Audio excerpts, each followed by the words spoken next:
The photograph is grainy, black and white, taken sometime in the summer of 1941. It shows a young Soviet officer, exhausted, defeated, surrounded by Wehrmacht soldiers near the town of Vitebsk in what is now Belarus. His name is Yakov Dzhugashvili, and he is the eldest son of Joseph Stalin, General Secretary of the Communist Party of the Soviet Union and absolute ruler of one of the most powerful nations on earth. Within weeks, this image will be reproduced on millions of German propaganda leaflets, dropped over Soviet lines, printed in newspapers across occupied Europe. The message is simple and devastating. Even Stalin's own son has been captured. Even the family of the great leader cannot escape the crushing superiority of the German war machine. But what happens next reveals something far more complex than simple propaganda value. It exposes the brutal calculus of total war, the intersection of personal tragedy and political necessity, and the question that would haunt the Soviet Union for decades. Did Stalin sacrifice his own son to preserve his authority? Or did he make the only choice a wartime leader could make when millions of lives hung in the balance? To understand why Stalin refused to rescue Yakov from Nazi captivity, we must first understand who Yakov was and how he came to be in German hands during those catastrophic early months of Operation Barbarossa. Born Yakov Yosifovich Dzhugashvili in 1897, he was Stalin's son from his first marriage to Captivity, a Georgian woman who died of typhus when Yakov was less than a year old. Stalin, then still known as Joseph Dzhugashvili, was a revolutionary on the run, constantly moving between exile, prison, and clandestine party work. He had little time for fatherhood. Yakov was raised primarily by his maternal aunts in Tbilisi, growing up speaking Georgian, distant from his father both geographically and emotionally. When Stalin finally brought him to Moscow in the 1920s, after consolidating power following Lenin's death, the reunion was strained and uncomfortable. Yakov spoke poor Russian, struggled to adapt to Moscow life, and seemed unable to meet his father's exacting standards. Their relationship was marked by tension and disappointment. According to multiple accounts from those close to the family, Stalin openly mocked his son, calling him weak and incompetent.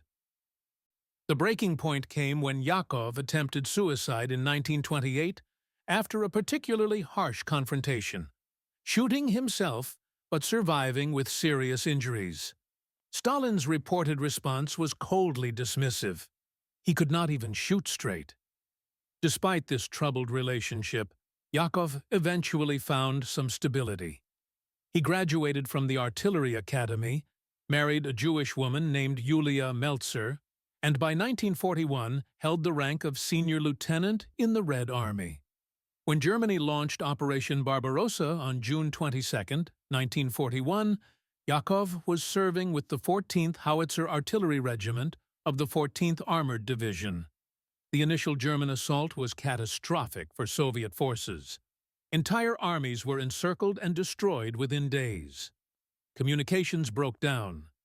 Command structures disintegrated, and hundreds of thousands of Red Army soldiers found themselves cut off behind rapidly advancing German lines. On July 16, 1941, near the town of Vitebsk in the Smolensk region, Yakov's unit was overrun during the German advance. The exact circumstances of his capture remain somewhat unclear, with various accounts suggesting either that he was knocked unconscious during an artillery barrage or that he was captured while his position was being overrun. What is certain is that by mid-July, the Germans had identified their prisoner as Stalin's son, and they immediately recognized the propaganda value of this capture. The German propaganda machine moved swiftly. Within weeks, photographs of Yakov in captivity appeared in German newspapers and on leaflets dropped over Soviet positions. The Nazis crafted a narrative designed to demoralize Soviet troops and undermine Stalin's authority. The leaflets proclaimed that if even Stalin's own son could not escape capture, what hope did ordinary soldiers have? Some versions claimed that Stalin had fled Moscow for the safety of Kuibyshev, modern-day Samara, abandoning the capital and his people in their hour of greatest need. This was a lie.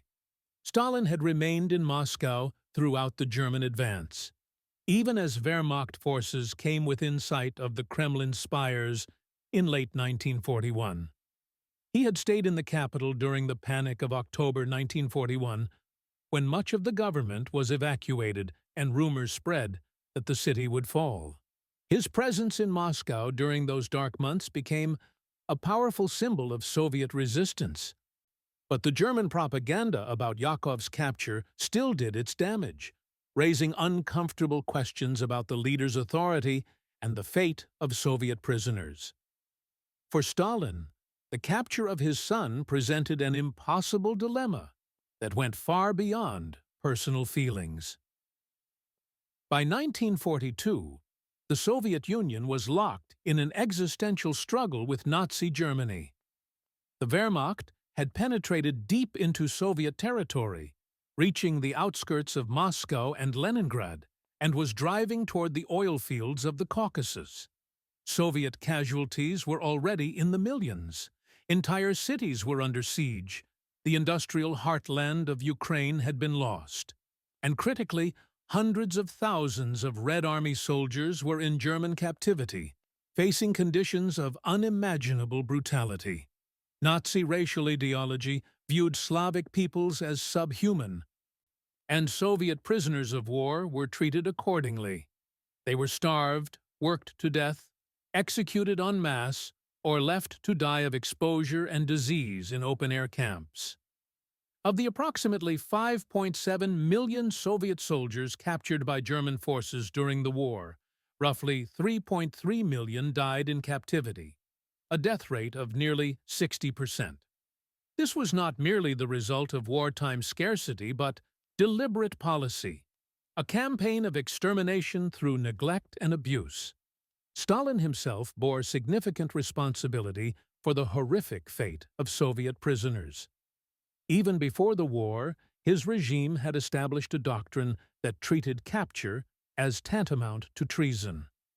Order number 270, issued on August 16, 1941, declared that any soldier who surrendered was a traitor to the motherland. Their families would be deprived of state support and subject to arrest. This order was followed by the even more draconian Order number 227, known as Not One Step Back, issued on July 28, 1942, which established blocking detachments behind Soviet lines with orders to shoot anyone attempting to retreat without authorization. The message was clear. Soviet soldiers were expected to fight to the death or face execution either by the Germans or by their own side. Those who were captured and somehow survived faced not liberation upon return to Soviet territory, but interrogation, suspicion, and often imprisonment in the Gulag system. Stalin's regime operated on the assumption that any Soviet soldier who allowed himself to be captured was either a coward or a potential traitor who might have been turned by enemy intelligence. This was the context in which the Germans made their offer. Sometime in 1942, Nazi officials approached Soviet representatives through neutral intermediaries with a proposal. They would exchange Yakov Dzhugashvili for Field Marshal Friedrich Paulus, the commander of the German Sixth Army. At that moment, Paulus was not yet in Soviet hands, but the German offer was made in anticipation of what seemed increasingly likely. Paulus commanded the Sixth Army during its assault on Stalingrad, the industrial city on the Volga River that had become the focal point of the entire Eastern Front in the second half of 1942. The battle for Stalingrad was brutal beyond description, a grinding urban warfare campaign that consumed both armies in a struggle for every building, every street, every cellar. By late 1942, the German Sixth Army had penetrated deep into the city, but was unable to complete its conquest. Then, on November 19, 1942, Soviet forces launched Operation Uranus, a massive counteroffensive that encircled the entire Sixth Army, trapping roughly 290,000 German and Axis troops in a vast pocket around Stalingrad. Hitler refused to allow Paulus to break out or retreat. Instead, he ordered the Sixth Army to hold its position and promised that supplies would be delivered by air, a promise that proved impossible to fulfill. As weeks turned to months, the trapped German forces starved and froze in the brutal Russian winter. Casualties mounted into the tens of thousands. On January 30th, 1943, Hitler promoted Paulus to the rank of Field Marshal, a promotion laden with dark significance. No German field marshal had ever surrendered or been captured alive in the nation's military history. The promotion was Hitler's way of telling Paulus what was expected. He should die fighting or take his own life rather than accept capture. But Paulus did neither. On January 31st, 1943, with his army reduced to fewer than 90,000 starving, frostbitten survivors, Paulus surrendered to Soviet forces. It was one of the most catastrophic defeats in German military history and a turning point in the war. The myth of Wehrmacht invincibility was shattered. The strategic initiative on the Eastern Front passed permanently to the Soviet Union. It was in this context that the German offer to exchange Yakov for Paulus must be understood. For the Germans, recovering Paulus would have served multiple purposes. It would have provided a propaganda victory, demonstrating that Germany had not abandoned its highest-ranking commanders, even in defeat. It would have denied the Soviets the symbolic value of parading a captured German field marshal, and it would have potentially prevented Paulus from making any statements that could be used against the Nazi regime, though this concern proved prescient because Paulus later became a vocal critic of Hitler and cooperated with Soviet authorities. For Stalin, however, the calculation was entirely different. Agreeing to the exchange would mean acknowledging that his son's life had special value, that the son of the General Secretary deserved treatment different from that afforded to millions of other Soviet prisoners suffering and dying in German camps. Stalin's response, when it came, was unequivocal. He refused the exchange with a statement that has been recorded in multiple sources and variations, but whose essential meaning remains consistent. He would not trade a field marshal for a lieutenant. The arithmetic was brutal and clear. Yakov held the rank of senior lieutenant, a relatively junior officer grade. Paulus was a field marshal, one of the highest ranks in the German military hierarchy. From a purely military standpoint, the exchange made no sense. But Stalin went further. He explained that, as the leader of the Soviet Union, he was asking millions of Soviet families to send their sons, fathers, and brothers into battle, knowing that many would be killed or captured. If he made a special arrangement to save his own son through a prisoner exchange, what moral authority would he have to refuse similar requests from any other Soviet mother or father? How could he justify the doctrine that treated surrender as treason if he was willing to negotiate for the return of his own son? Stalin's position was that if the Germans wanted to free Yakov, they would have to release all Soviet prisoners of war, not just one man because of his famous surname. Otherwise, Yakov would share the fate of every other Soviet soldier in German captivity. This was not merely rhetoric or political posturing. Stalin maintained this position consistently, even when the Germans made another offer. After Paulus was captured, Hitler himself reportedly proposed exchanging Yakov for Leo Raubal, Hitler's nephew, who had been captured by Soviet forces at Stalingrad serving as a Wehrmacht officer. Again, Stalin refused. The pattern was clear. There would be no special treatment, no exceptions, no acknowledgement that Stalin's family deserved anything different from what was expected of every other Soviet family. The question that has occupied historians ever since is whether this decision reflected genuine principle or cold political calculation. Some have argued that Stalin's refusal demonstrated a kind of harsh integrity, a willingness to hold himself to the same impossible standards he imposed on his people. He could not ask millions of Soviet citizens to sacrifice their children while exempting his own. Others have suggested that Stalin simply did not care about Yakov, that their troubled relationship and Stalin's general emotional coldness made the decision easy. Still, others have proposed that Stalin understood the political impossibility of the exchange, that agreeing to it would have undermined his authority and exposed him to accusations of nepotism and weakness at a moment when the Soviet Union's survival hung in the balance. The truth likely encompasses all these factors. Stalin was capable of genuine ideological commitment, personal cruelty, and ruthless political calculation simultaneously.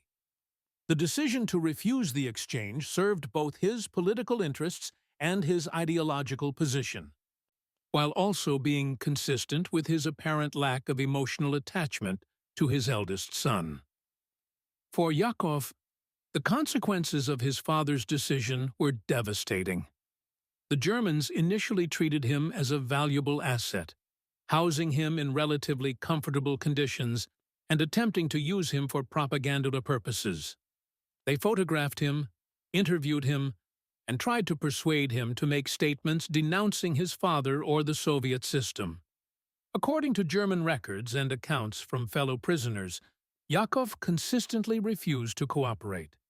He would not criticize Stalin, would not denounce the Soviet Union, and would not participate in German propaganda efforts beyond the simple fact of his captivity. As it became clear that Stalin would not negotiate for his release and that Yakov would not willingly cooperate, his value to the Germans diminished. His conditions deteriorated, and he was eventually transferred to Sachsenhausen concentration camp north of Berlin, a facility that housed various categories of prisoners, including political prisoners and prisoners of war, deemed particularly important or dangerous. The final chapter of Yakov's life remains somewhat obscure, pieced together from German records, testimony from other prisoners, and forensic investigation conducted after the war. What is known is that on April 14, 1943, Yakov Dzhugashvili died at Sachsenhausen. The official German record states that he ran into an electrified perimeter fence and was shot by a guard when he refused to step back. The circumstances strongly suggest suicide. After years of captivity, subjected to psychological pressure, aware that his father had refused to secure his release, and facing the possibility of torture or forced collaboration, Yakov appears to have chosen death. Some accounts from fellow prisoners suggest he deliberately provoked the guards, knowing the outcome. Others indicate he may have simply walked toward the fence in full knowledge that he would be shot. The Germans never publicly announced his death, maintaining the fiction that Stalin's son remained in their custody, potentially still useful for propaganda or negotiation. The German propaganda machine continued to exploit Yakov's capture even after his death. Leaflets showing his photograph were dropped over Soviet lines throughout 1943 and into 1944, always with the same message. Stalin has abandoned his own son. He has abandoned Moscow. He has abandoned you. The claim about Moscow was particularly cynical because it was entirely false. Stalin had remained in the capital throughout the German advance, a fact widely known to Soviet citizens and soldiers. But the image of Yakov in captivity, the knowledge that Stalin had refused to negotiate for his release, carried real psychological weight. It reinforced the brutal reality of Stalin's rule. No one was exempt. No one was special. Everyone was expendable in service to the state and the war effort. Stalin himself maintained absolute silence about Yakov's fate. He did not publicly acknowledge his son's capture, did not comment on the German offers, and did not announce his death when information about it eventually reached Soviet intelligence. The official Soviet position was simply that Yakov had been killed in action, a fiction maintained until well after Stalin's death in 1953. Stalin's daughter, Svetlana, later wrote that her father was deeply affected by Yakov's capture and death, but expressed it only in private moments of anger and grief. She recalled him saying that the Germans would not have treated Yakov well, that they would have tortured him. Whether this reflected genuine paternal concern or simply anger at the propaganda value the Germans had extracted from the situation remains ambiguous. What is certain is that Stalin never wavered in his public position. There would be no special treatment, no exceptions, no acknowledgement that his son's life had value different from any other Soviet soldier. The consequences of this decision extended far beyond one family's tragedy. Stalin's refusal to negotiate for Yakov reinforced the brutal doctrine governing Soviet prisoners of war. It sent an unmistakable message to every Red Army soldier. If even Stalin's son could not expect rescue or special treatment in captivity, then surrender was truly equivalent to death or worse. This likely contributed to the desperate, often fanatical resistance Soviet forces offered in the later years of the war. Soviet soldiers knew that capture meant probable death in German camps and possible imprisonment or execution if they somehow returned to Soviet territory. The only option was to fight to the last. This doctrine undoubtedly cost countless lives, both Soviet and German, as battles became struggles of annihilation with no possibility of honorable surrender. At the same time, Stalin's refusal carried a certain terrible logic within the context of total war. The Soviet Union was fighting for its existence against an enemy committed to its destruction and the enslavement or extermination of its population. Losses were measured in the millions. Entire cities were destroyed. The industrial base of the country had to be evacuated and rebuilt beyond the Ural Mountains while fighting continued. In this context, the fate of one man, even the leader's son, could not be allowed to take precedence over the collective struggle. Any appearance of special privilege or nepotism could have undermined morale and Stalin's authority at a moment when both were essential to survival. The decision was monstrous in its implications for Yakov personally, but it was consistent with the monstrous arithmetic of a war in which the Soviet Union suffered approximately 27 million deaths, both military and civilian. The story of Yakov Dzhugashvili and Stalin's refusal to rescue him reveals the intersection of personal tragedy and political necessity in its starkest form.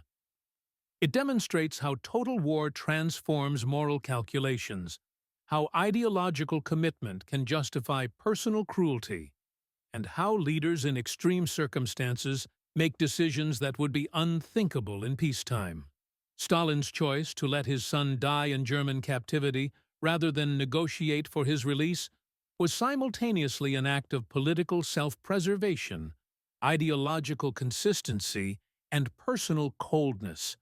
It reinforced his authority by demonstrating that he held himself to the same brutal standards he imposed on his people, while also revealing the emotional distance and calculated ruthlessness that characterized his rule. In the decades since, this decision has been interpreted in various ways, depending on the political and historical perspective of the interpreter. Soviet historians during Stalin's lifetime largely ignored the episode or presented it as evidence of Stalin's dedication to principle over personal interest. After Stalin's death, and particularly during Khrushchev's de-Stalinization campaign, it was re-examined as evidence of his cruelty and emotional coldness. Western historians have generally viewed it as emblematic of Stalin's totalitarian ruthlessness, his willingness to sacrifice anyone, even family, to maintain power and ideological purity. More recent scholarship has tried to understand the decision within its specific historical context. acknowledging both the impossible circumstances of total war and the genuine ideological commitment that motivated Stalin, while not excusing the human cost of his choices. What remains undeniable is that Yakov Dzhugashvili died in a Nazi concentration camp, while his father, one of the most powerful men in the world, refused multiple offers that might have saved him. Whether this decision reflected principle, political calculation, personal indifference, or some combination of all three, it stands as one of the most stark examples of how war and totalitarian ideology can override even the most basic human bonds.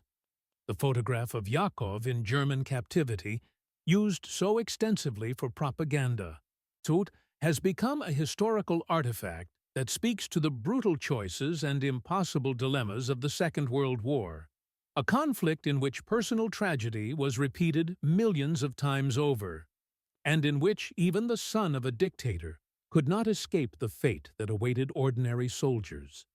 Stalin's refusal to rescue Yakov was not an aberration, but rather a logical extension of the system he had created, a system in which individual lives, even those closest to the center of power, were subordinate to the demands of the state and the inexorable logic of total war.